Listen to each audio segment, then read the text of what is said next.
So I grew up in London, East London, and just an active kid growing up. Love all sports, but the game that drew me to football was a cup final. One of the guys scores an amazing goal, and I think to myself, well, if he can do it, so can I. You know, as an 8-year-old, you dream big. But the process of getting towards the Premier League was a number of hard years working hard to try and establish myself in football.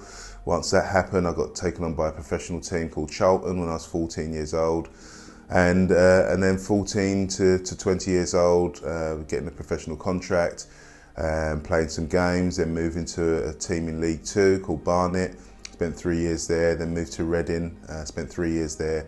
Then finally to Portsmouth, where I got promoted to the Premier League at quite a late age and started playing in the Premier League when I was 29 years old. So a bit of a journey, but it was a case of trying to work hard, believing in myself and try to overcome the obstacles that were in the way.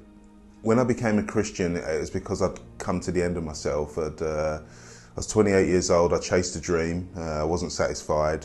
There was personal problems, health issues with my wife and things like that. So I was asking the question, there must be more to life than this. So when I eventually heard the message of Christ and how he'd rescued me and why he'd rescued me, there was a sense of peace. This thing I was chasing through football, through all the material things I could get, it never brought satisfaction. But when I met Jesus, I actually met the Prince of Peace.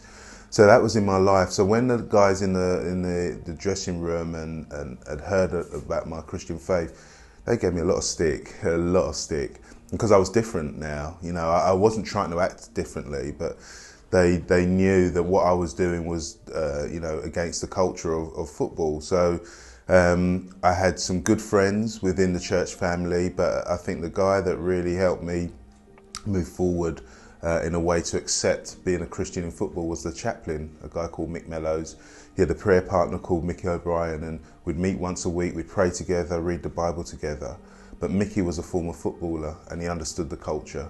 So he was able to speak into situations I was going through, not from I've read it in a book. He'd lived it, and he was passing on the ways to get through that. And a big part of what he told me was playing your football for God, playing living your life for God now, not actually as a man that was trying to prove anything to anybody else. And through that, guys who used to give me a lot of stick about my faith over a year or so started to change and ask me to pray for them because they saw something different.